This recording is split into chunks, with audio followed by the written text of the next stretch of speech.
नमस्कार। देवरिया की आवाज रेडियो केसरी से प्रस्तुत है स्थानीय हालचाल। पहले मुख्य हालचाल। जिला जज ने कहा कि जो प्राप्त है वह पर्याप्त है।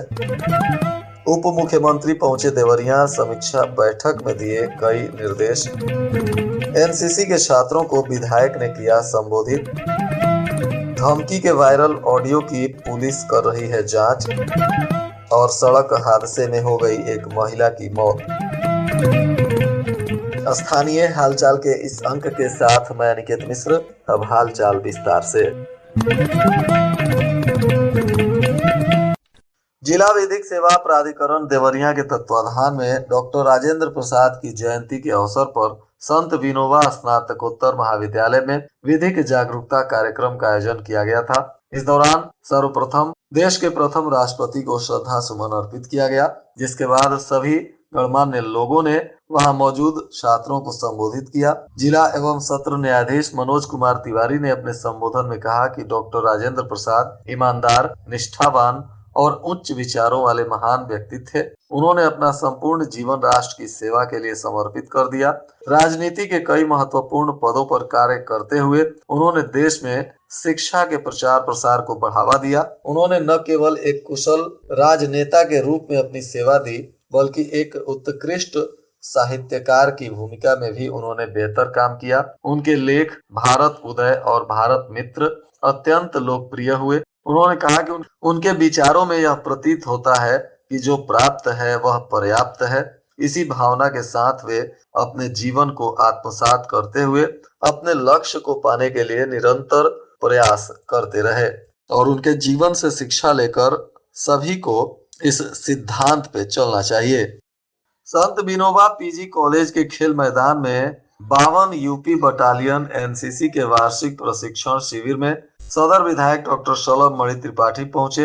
इस दौरान उन्होंने कार्यक्रम में पहुंचकर कैडेटों को अनुशासन और देशभक्ति के जज्बे को देखा और कहा कि इससे उन्हें गर्व होता है। सदर विधायक ने कहा कि पूर्वांचल की माटी में जन्म लिया व्यक्ति काफी संघर्षशील होता है। आज के समय में जब देश 2G से 7G की तरफ आगे बढ़ रहा है, ऐसे में अनेक प्रकार की चुनौतियां सामने आ रही हैं। ऐसे में कैडेटों की जिम्मेदारी और बढ़ जाती है, क्योंकि आप में देशभक्ति का जज्बा भी कूट कूट कर भरा है। उन्होंने कैडेटों को गौरैया चिड़िया का उदाहरण देते हुए कहा कि आग लगने पर जंगल छोड़ने की बजाय वह चोंच में पानी भरकर आग बुझाने का प्रयास करती रही। आप सभी लोगों को भी इसी सिद्धांत के साथ राष्ट्र हित में अपनी सेवा और समर्पण को बनाए रखना है। सूबे के उप मुख्यमंत्री केशव प्रसाद मौर्य का देवरिया में आगमन हुआ था। इस दौरान वे विकास भवन के गांधी सभागार में विकास कार्यक्रमों और कानून व्यवस्था की समीक्षा किए। बैठक में समस्त अधिकारियों को निर्देश दिया गया कि जन समस्याओं के त्वरित और वास्तविक निस्तारण पर विशेष रूप से ध्यान दें। जन प्रतिनिधियों से समन्वय और संवाद स्थापित कर समस्याओं का गुणवत्तापूर्ण रूप से समयबद्ध निस्तारण सुनिश्चित करें। राज्य सरकार की कल्याणकारी योजनाओं को शासन के मंशा के अनुरूप आम जनता तक पहुंचाएं। उन्होंने कहा कि IGRS से प्राप्त जन समस्याओं का निस्तारण भी शासन की प्राथमिकता का विषय है। सभी समस्याओं का समयबद्ध और संतुष्टि परक निस्तारण करें और न्यूनतम 10% निस्तारित समस्याओं की जमीनी हकीकत भी जांचें। वहीं उन्होंने कहा कि लापरवाही बरतने वाले अधिकारियों और कर्मियों के विरुद्ध भी सख्त कार्रवाई की जाएगी। मड़ुआडीह क्षेत्र के एक युवक को गोली मारने की धमकी का ऑडियो तेजी से सोशल मीडिया पर वायरल होने लगा, जिसके बाद महुआडीह थाना प्रभारी ने इस मामले का संज्ञान लिया। पुलिस ने ऑडियो के आधार पर 2 व्यक्तियों को हिरासत में भी लिया है।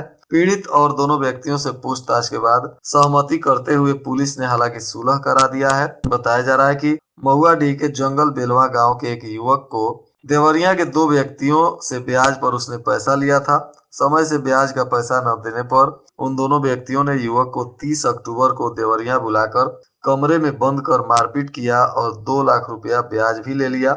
वहां से युवक किसी तरह भाग निकला, जिसके बाद दोनों में से एक व्यक्ति ने युवक को फोन पर गालियां देते हुए जान से मारने की धमकी दी। इसी का ऑडियो सोशल मीडिया पर वायरल हुआ तो जांच पड़ताल की गई, जिसके बाद यह पूरा मामला सामने आया।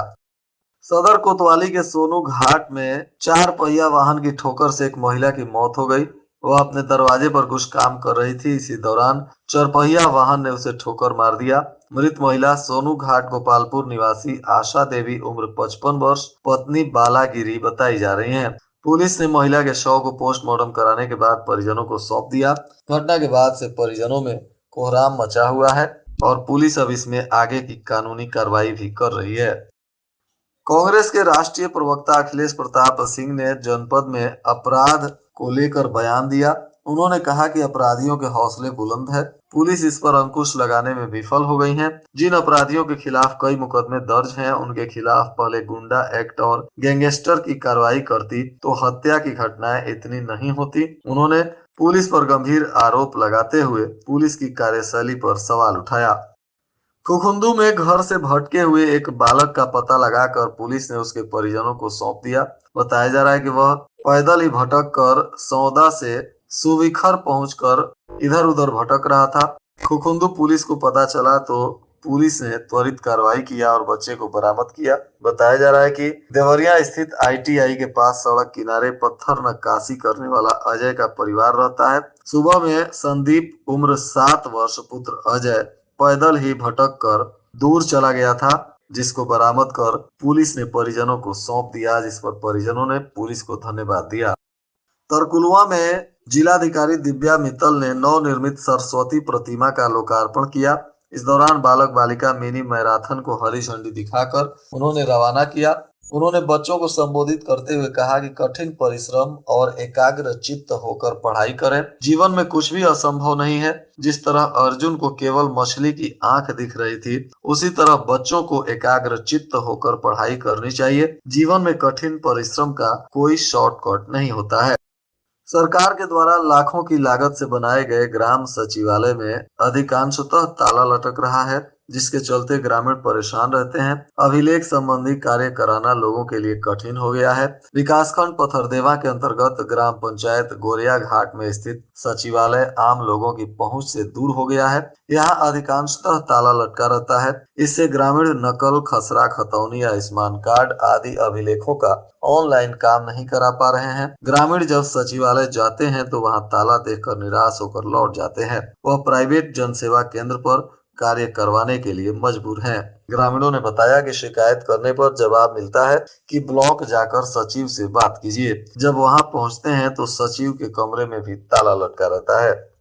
रामपुर कारखाना में सैयद अतहर हुसैन सिरिसिया नंबर 1 गांव में चंदन की खुशबू से योगेंद्र प्रसाद का बगीचा सराबोर है। बगिया में चंदन के 80 पौधे लहलहा रहे हैं। चंदन के पौधों की चर्चा आसपास के जवार में भी है। क्षेत्र के लोग चंदन के पौधों को देखने सुबह सवेरे पहुंचते हैं। बाग में तुलसी और नीम के पौधे भी लगे हैं, जो चंदन को खुराक दे रहे हैं।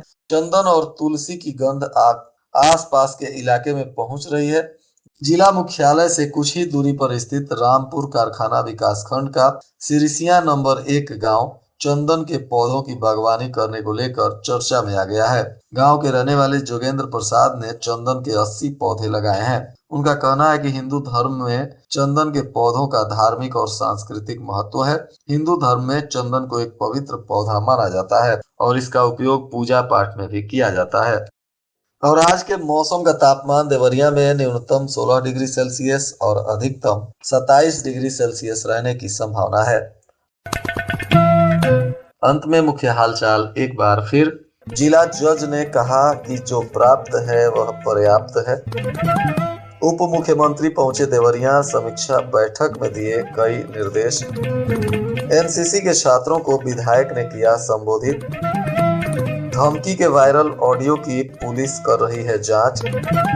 और सड़क हादसे में हो गई एक महिला की मौत। इसके साथ ही रेडियो केसरी से प्रसारित स्थानीय हालचाल का यह अंक समाप्त हुआ। नमस्कार।